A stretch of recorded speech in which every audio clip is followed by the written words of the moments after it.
Hi, big boss season 7 കഴിഞ്ഞു. അതിൽ മത്സരിച്ച പല കണ്ടസ്റ്റൻസും ഇപ്പോൾ ആക്റ്റീവാണ്. അതായത് സോഷ്യൽ മീഡിയയിൽ ആക്റ്റീവാണ്. പല ആൾക്കാരും പല ചാനലുകൾക്കും ഇന്റർവ്യൂ കൊടുക്കുന്നു. അങ്ങനെ പല രീതിയിലും അവരെല്ലാവരും ആക്റ്റീവാണ്. പക്ഷേ ഷാനവാസിന് മാത്രം കാണുന്നില്ല. ബിഗ് ബോസ് സീസൺ 7 മത്സരിച്ച വളരെ കുറച്ച് കണ്ടസ്റ്റൻസിന് മാത്രമേ കൃത്യമായിട്ടുള്ള ഫാൻ ബേസ് ഉണ്ടാക്കിയെടുക്കാൻ സാധിച്ചിട്ടുള്ളൂ.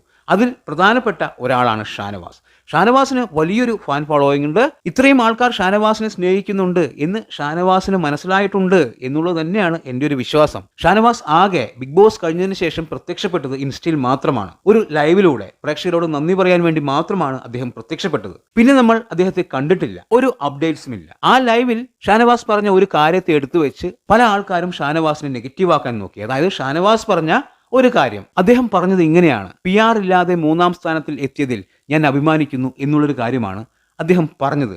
അതിനെ വളച്ചൊടിച്ച് പല രീതിയിലാക്കി മാറ്റി. അതായത് അനുമോൾ PR കൊണ്ടാണ് കപ്പടിച്ചത് എന്നുള്ള രീതിയിലേക്ക് പല ആൾക്കാരും ആക്കി മാറ്റുന്നൊരു കാഴ്ച നമ്മൾ കണ്ടു. പല ആൾക്കാരും അതായത് നിഷ്പക്ഷമായി റിവ്യൂ ചെയ്യുന്നു എന്ന് പറഞ്ഞ് ഇത് ഇയാൾക്ക് പണിയാകും, ഇത്തരം വാക്കുകൾ ഇയാളുടെ വായിൽ നിന്ന് വരാൻ പാടില്ല, ഇത് ശരിയല്ല എന്നുള്ള രീതിയിൽ സംസാരിക്കുന്നതും കേട്ടു. ഇതിന് ഇത്രയും അർത്ഥമുണ്ടോ എന്നുള്ളൊരു കാര്യം നമുക്ക് അപ്പോഴാണ് മനസ്സിലാവുന്നത്. അതായത് ഷാനവാസിന്റെ വായിൽ നിന്നും എന്തെങ്കിലും വീഴാൻ കാത്തിരിക്കുകയാണ് പല ആൾക്കാരും. അതുകൊണ്ട് തന്നെ ആയിരിക്കണം ഷാനവാസ് ഇപ്പോൾ സോഷ്യൽ മീഡിയയിൽ അധികം പ്രത്യക്ഷപ്പെടാത്തത്.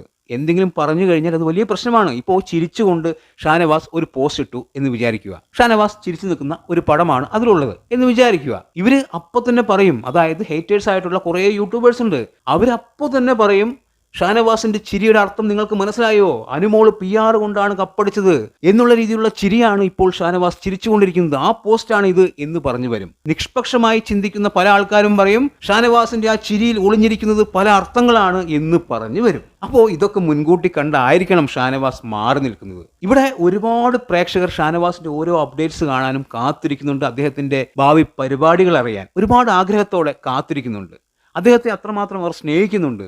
100 ദിവസം അവരുടെ വീട്ടിലെ ഒരു അംഗത്തെ പോലെ സ്നേഹിച്ചതാണ് അവർ ഷാനവാസിനെ. അതുകൊണ്ട് തന്നെ ഷാനവാസിന്റെ ഓരോ കാര്യങ്ങളും അറിയാൻ അവർക്ക് ആഗ്രഹമുണ്ടാവും. അപ്പോൾ ഷാനവാസിനോട് നമുക്ക് പറയാനുള്ളത്, താങ്കൾ തിരക്കിലായിരിക്കാം, അല്ലെങ്കിൽ മറ്റെന്തെങ്കിലും കാര്യങ്ങളായിരിക്കാം, പക്ഷേ പ്രേക്ഷകർ താങ്കളെ ഒരുപാട് ആഗ്രഹിക്കുന്നു. അതുകൊണ്ട് തന്നെ വല്ലപ്പോഴുമൊക്കെ ഒന്ന് സോഷ്യൽ മീഡിയയിൽ ആക്റ്റീവ് ആവണം. പ്രേക്ഷകർക്ക് സന്തോഷം നൽകുന്ന എന്തെങ്കിലുമൊക്കെ കാര്യങ്ങൾ അവരോട് സംസാരിക്കണം എന്നുള്ളത് തന്നെയാണ്. പൊതുവെ ഷാനവാസിന് സോഷ്യൽ മീഡിയയുമായിട്ട് വലിയ രീതിയിലുള്ള അടുപ്പമൊന്നുമില്ല എന്ന് വെച്ച് ഇനിയും അങ്ങനെ ആവരുത്. സോഷ്യൽ മീഡിയയിൽ ആക്റ്റീവ് ആവണം. കാരണം ഇപ്പോൾ താങ്കൾ പഴയ ഷാനവാസ് അല്ല, ഒരുപാട് ഫാൻ ബേസ് ഉള്ള ഷാനവാസാണ്. അതായത് സീരിയലിലുള്ള സമയത്ത് താങ്കൾക്ക് ഒരുപാട് ഫാൻസ് ഉണ്ടായിരുന്നു. ഇപ്പോൾ അതിനും ഒരുപാട് മുകളിലാണ് താങ്കളുടെ സ്ഥാനം, അതായത് പ്രേക്ഷക മനസ്സിൽ. അതുകൊണ്ട് തന്നെ സോഷ്യൽ മീഡിയയിൽ ആക്റ്റീവ് ആവണം. എന്തായാലും ഷാനവാസ് പ്രേക്ഷകർക്ക് മുന്നിലേക്ക് അടുത്ത് തന്നെ വരും എന്ന് നമുക്ക് പ്രതീക്ഷിക്കാം. നമ്മൾക്ക് സന്തോഷം നൽകുന്ന വാർത്തകളുമായി അദ്ദേഹം തിരിച്ചു വരും. ഒരുപാട് ആൾക്കാർ നമുക്ക് കമന്റായി രേഖപ്പെടുത്താറുണ്ട് ഷാനവാസിനെ കാണുന്നില്ല, എവിടെയാണ് എന്നുള്ള രീതിയിൽ. അതുകൊണ്ടാണ് ഞാൻ ഇങ്ങനെയൊരു വീഡിയോ ചെയ്തത്. അപ്പോൾ താങ്കൾക്ക് എല്ലാവരുടെയും സ്നേഹം കിട്ടുന്നുണ്ട്, തിരിച്ച് അവർക്കും സന്തോഷിക്കാൻ ഒരു വക താങ്കൾ നൽകുമെന്ന് പ്രതീക്ഷിക്കുന്നു. എന്താവും എന്ന് കാത്തിരുന്ന് കാണാം. നിങ്ങളുടെ അഭിപ്രായങ്ങൾ കമന്റ് ബോക്സിൽ കമന്റായി രേഖപ്പെടുത്തുക. വീഡിയോ ഇഷ്ടമായാൽ ചാനൽ സബ് ചെയ്യുക. പുതിയൊരു വീഡിയോയുമായി കാണുന്നവരെ ബൈ ബൈ.